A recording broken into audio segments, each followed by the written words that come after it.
El sistema educativo enfrenta el desafío de formar a estudiantes que no solo accedan al conocimiento, sino que también puedan desarrollarse en entornos cambiantes y también altamente tecnologizados.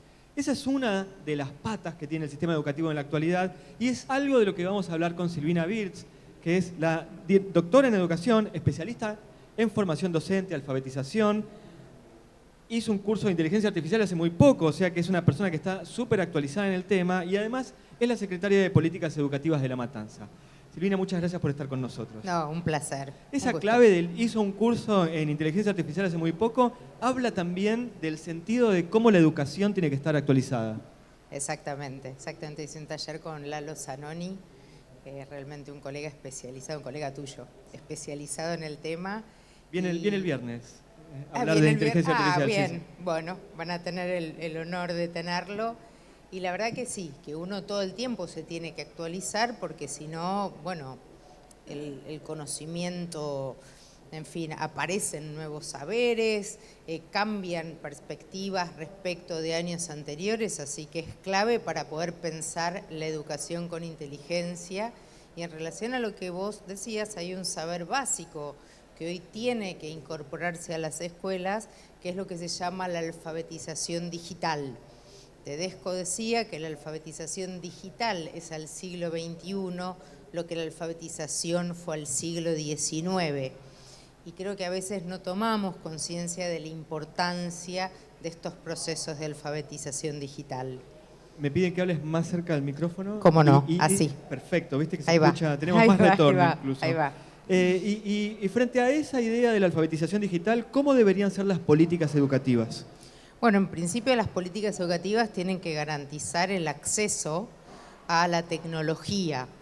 Y en este punto, digamos, este punto es clave porque hoy con, digamos, indicadores tan altos de pobreza, hay un montón de chicos que tienen acceso a la tecnología, los chicos de clase media, los quintiles de ingreso más altos, pero hay un número muchísimo más importante de chicos que tienen dificultad de acceso a los dispositivos, digamos, a los datos, al Wi-Fi, y eso la escuela tiene que proveerlo, porque si no lo que se hace es aumentar la brecha, y esto lo vimos muy claramente en la pandemia, pero sigue, no es que desapareció con la pandemia, si no se diseñan políticas vinculadas a este tema, la brecha se amplía, digamos, ¿no? Y me parece que ahí TICMAS hace un gran aporte a la alfabetización digital y realmente tiene programas que valen muchísimo la pena para pensarse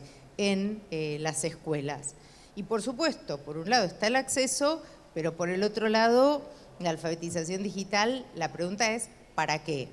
Y ahí creo que hay tres cuestiones claves. Primero, entender que los chicos, lejos de ser nativos digitales, pueden tener un buen manejo instrumental de la tecnología, pero suelen ser, igual que muchos adultos, consumidores pasivos de la tecnología.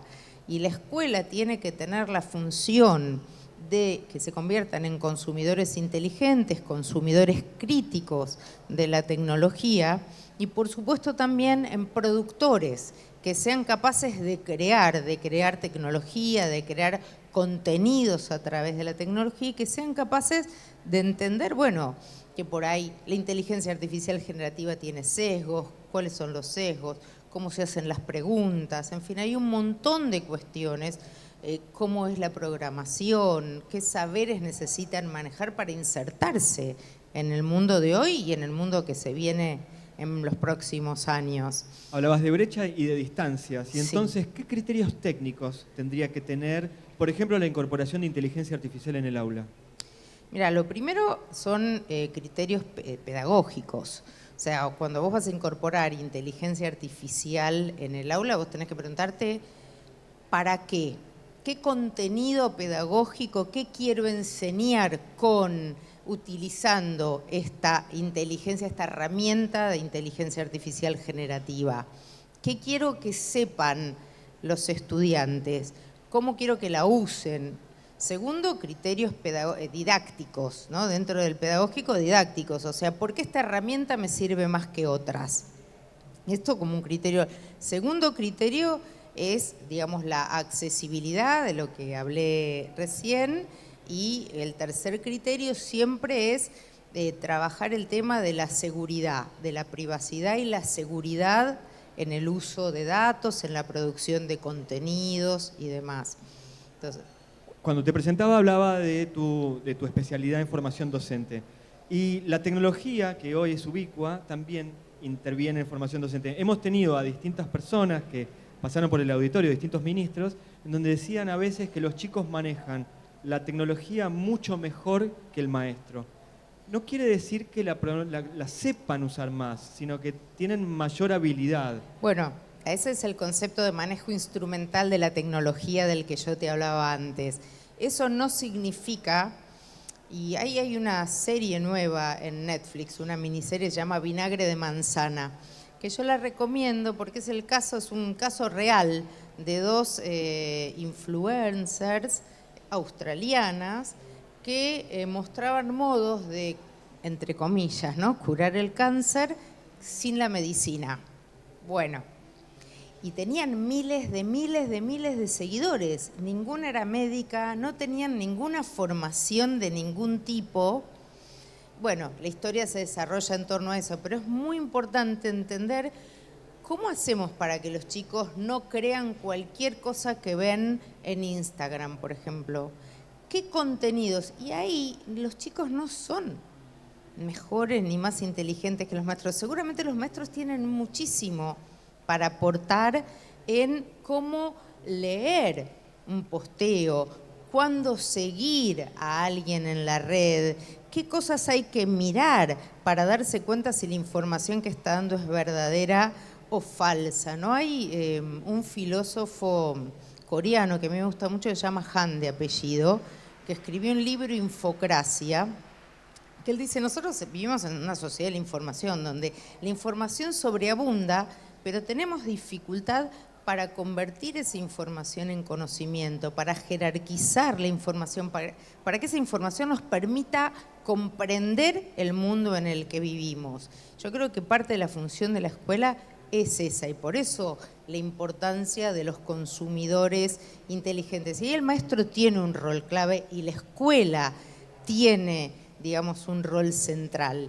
Me parece que la escuela, aún te diría, es cada vez más importante. Perdón, voy a hacer una pregunta que es como demasiado personal, así que sentite libre de decirme, si querés la hablamos después, pero ¿cómo se trabaja realmente para desarrollar esa idea del pensamiento crítico frente a una fake news? Y te doy el ejemplo. Hoy tuve clases con alumnos de tercer año y les pedí que investigaran sobre mí, que soy su docente de hace 3 años, usando inteligencia artificial. Y que me hicieran las preguntas que creían que eran las mejores que hacía la inteligencia artificial. La mitad del curso me preguntó cosas que la inteligencia artificial inventó. Eso que te dicen que la inteligencia alucina. Bueno, pero estaban hablando de una persona que conocen hace 3 años y todavía no podían discernir en eso. No sé si es una pregunta, es una observación, es pero excelente. En todo caso, ¿qué se hace en ese caso? Bueno, es que eso es lo que hay que hacer. Primero, vos tenés que saber si vas a trabajar, por ejemplo, con una red para mirar un posteo de Instagram, o vas a ir a trabajar con inteligencia artificial generativa, preguntándole a ChatGPT, a Claude o a alguna otra app, ¿no? Gemini. Entonces, Gemini. Usaron esas 3. Bueno, perfecto. Entonces, cuando es una red, vos le preguntás, bueno, ¿quién es el que habla? ¿Qué sabés de ese que está diciendo eso? Y sobre eso podés ir descubriendo si es una fake news o no, si esa persona tiene autoridad, por ejemplo, si es médico para hablarte de la salud, si es nutricionista para hablarte de las comidas. En el caso de la inteligencia artificial generativa, lo que se recomienda es siempre comparar con otras fuentes de información, desde Wikipedia, por ejemplo, porque además la inteligencia artificial generativa, seguro eso lo van a charlar con Lalo más adelante, la inteligencia artificial generativa no tiene la última información que salió hace 10 días, ¿no? Si uno quiere datos muy recientes, tiene que usar otra inteligencia artificial, Google, por ejemplo. Pero vos tenés que poder comparar, entonces usás la inteligencia artificial generativa que te da una información, pero vos tenés que chequear si esa información es verdadera o no. Para eso usás Wikipedia, podés usar datos de la biografía de la persona buscados en otros buscadores o en noticias de diarios, etcétera. Podés ver lo que escribió o lo que no escribió esa persona y además tenés que poder interpretar los datos que te da. Por ejemplo, bueno, no fue un ejemplo real, ¿no? Pero uno puede decir, bueno, tal autor de libros, lo podría poner en Wikipedia, es depresivo, vamos a suponer. Es una información que no tiene ningún asidero en ninguna fuente documental, a menos que esté documentado, que tuvo algún problema. Entonces, en general, cuando eso aparece en Wikipedia, algún lector, algún editor de Wikipedia lo termina sacando porque alguien dice, bueno, dame la fuente. Con la inteligencia artificial generativa hay que también preguntarle a la inteligencia artificial generativa la fuente de donde toma ese dato y eso también se le puede preguntar. Pero me parece que lo interesante justamente es poder utilizarla a veces como base, entender si es verdadero o falso lo que dice, poder compararlo con otras apps, pero me parece que es por ahí el camino. Y también en la docencia es trabajar con ensayo y error, es hacer lo que hiciste vos. Yo me quedé muy impactado, que son chicos que me conocen, pero que toman la autoridad de la inteligencia artificial como si fuera real, ¿viste? Claro, y es gravísimo, lo mismo que la de las redes. Entonces, y aparte a veces parece que todo fuese verdadero menos la palabra del docente, ¿no? Y en realidad, bueno, suele ser cuestionable esa mirada, pero lo importante es esto, por eso la idea es hablar de consumidores inteligentes. Me gusta mucho la palabra de consumidores inteligentes porque la inteligencia artificial generativa no es para demonizar tampoco, es para utilizarse con precaución y con cuidado, para todos. Te hago la última pregunta y muchísimas gracias por acompañarnos. Es ya una tradición de tenerte en el auditorio de TICMAS.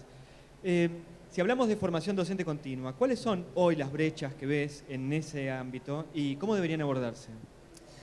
Mira, yo creo que en la formación docente continua hay un punto clave que tiene que ver con el trabajo en red que muchas veces hay que desarrollar en los docentes de una misma escuela, los docentes que se dedican a una disciplina y que muchas veces no está.